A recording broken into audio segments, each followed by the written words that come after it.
प्रायोजक हैं cancer healer centre, a new beginning.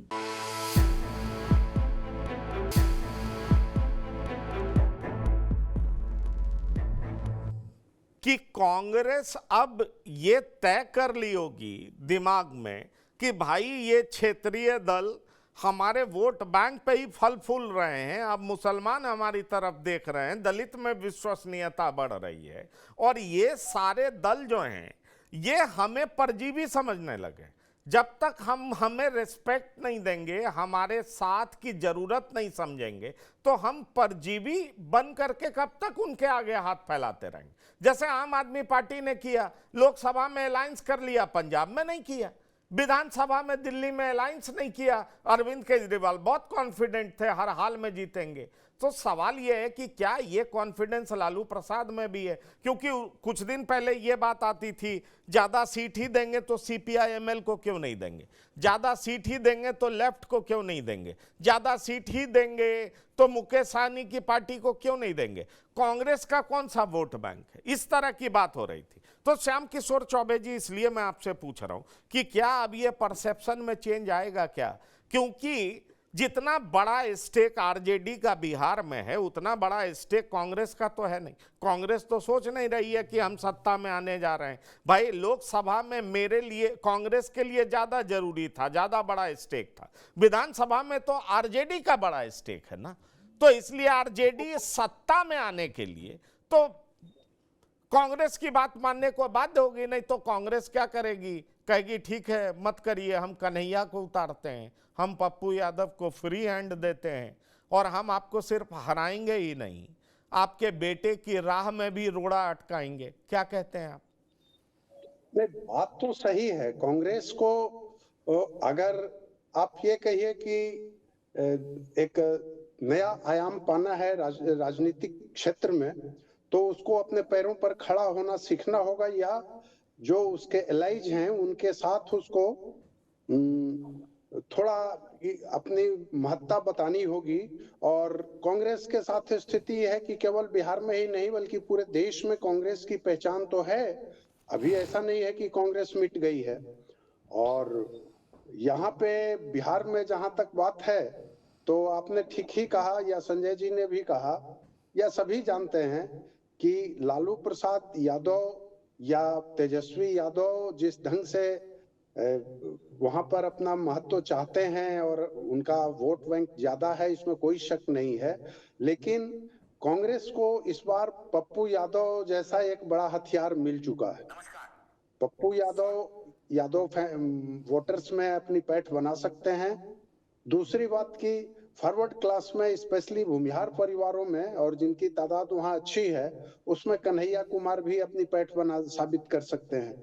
और आप ये देखेंगे कि जैसे बाकी स्टेट्स में जब चुनाव होते हैं तो उसके पहले राहुल गांधी अब तक कहीं जाते नहीं रहे हैं, लेकिन बिहार को वो महत्व दे रहे हैं, बार बार जा रहे हैं।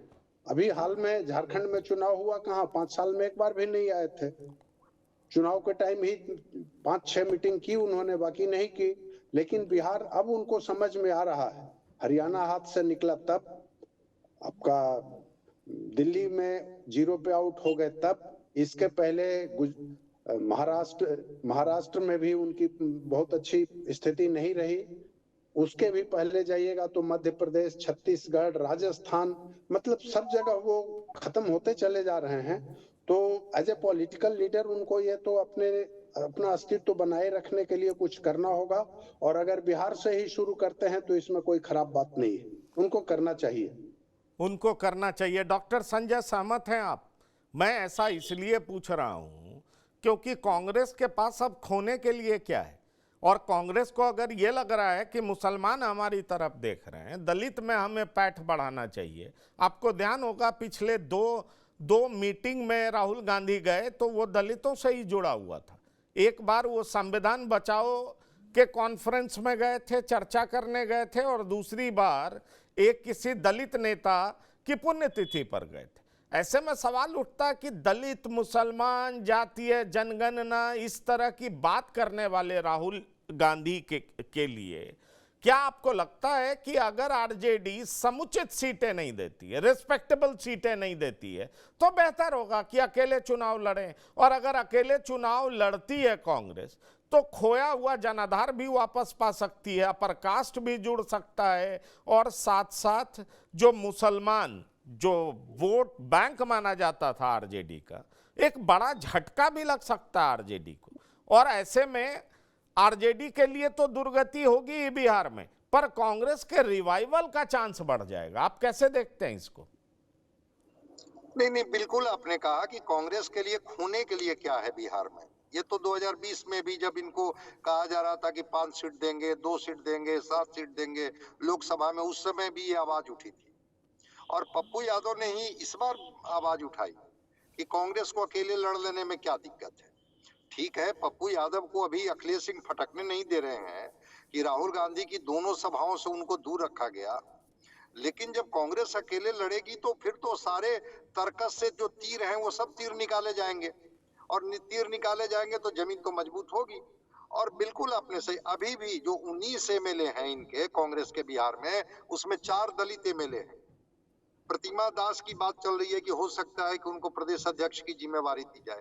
बिल्कुल, सिविल सोसाइटी की जो ये था संविधान बचाओ का सेमिनार, उसमें अली अनवर ने जो आयोजित किया था, उसमें राहुल जी आए थे, और जगलाल चौधरी जो 1937 में श्री बाबू के मिनिस्ट्रियल में वो मंत्री थे, जिन्होंने एक बड़ा नैरेटिव तय किया था शराबबंदी को लेकर के और जाति व्यवस्था को लेकर के, जमीन के बंटवारे को लेकर के। और वहां आकर के तो जगलाल चौधरी, जगजीवन राम जैसे धरोहर रहे हैं। 4 एमएलए इनके हैं। और अगर वो दलितों में, फिर यही तो कॉम्बिनेशन था कांग्रेस का, दलित, मुस्लिम और अपर कास्ट, इसका कॉम्बिनेशन एक बना था। ये इनको ज्यादा पता होगा श्याम किशोर चौबे जी को कि त्रिवेणी संघ बना था उसी कांग्रेस के अगेंस्ट में, वो 67-68 जी। लेकिन ये 3 कॉम्बिनेशन था, दलित का, अपर कास्ट का और ब्राह्मणों का, और ये तीनों का कॉम्बिनेशन मिला करके मुस्लिम का। तो कांग्रेस अगर रिवाइवल के लिए ही अकेले मैदान में उतरती है 243 सीटों पर, भाई सीपीआई-एमएल कितना, 19 सीट आप उनको दिए थे, 12 वो जीते। यही ना आप कहना चाह रहे हैं कि स्ट्राइक रेट टेस्ट है। कितने जिले में अभी भी सीपीआई-एमएल है? सीपीआई 1 सीट जीती, सीपीएम 1 सीट जीती। तो लेफ्ट पार्टियों में सीपीआई-एमएल के पास थोड़ी सीटें हैं, जो 10,000 5,000 वोट के कहते हैं कुछ जिलों में कि वहां हर विधानसभा में हमारी ताकत है। तो कांग्रेस अगर अकेले दम पर बिहार में चुनाव लड़ जाएगी, तो मैं पूरी तरह से सहमत हूं आपसे कि खोने के लिए कांग्रेस के पास कुछ नहीं है, लेकिन पाने के लिए तो है कि अपनी जमीन उर्वर कर लेंगे, अपनी ताकत को फिर से मजबूत कर लेंगे।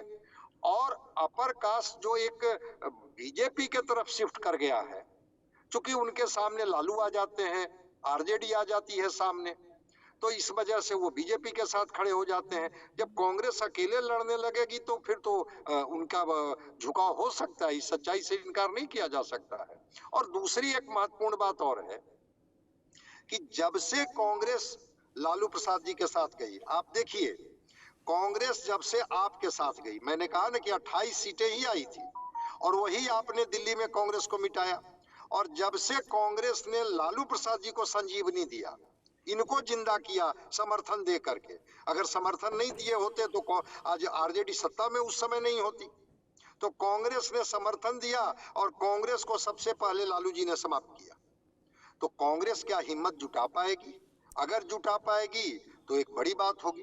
लेकिन संविधान बचाओ में आते हैं, भाषण तो देते हैं राहुल जी, लेकिन फिर चना चूड़ा खाने चले जाते हैं लालू प्रसाद जी के यहाँ, और वहां पर वो जो है से फिर वो कहने लगते हैं कि नहीं नहीं नहीं, ये तो सोशियो इकोनॉमिक सर्वे फेक है। लालू प्रसाद जी कहते हैं कि नहीं ये तो सही है, हमारे ही दबाव में जातीय सर्वे हुआ बिहार में। तो क्या कांग्रेस हिम्मत जुटा पाएगी? जो अजीत शर्मा बोल रहे हैं, जो पप्पू यादव बोल रहे हैं, जो पहले शकील अहमद खान बोल चुके हैं कि हमको कोई कमतर करके ना आके, अगर हिम्मत जुटाती है तो निश्चित रूप से रिवाइवल की गुंजाइश बनेगी कांग्रेस की, इससे कौन इनकार कर सकता है। और अगर सम्मानजनक सीटें मिलेंगी, जो लगता है लालू प्रसाद जी को कि तेजस्वी जी को मुख्यमंत्री बनाने के लिए कांग्रेस का साथ जरूरी है।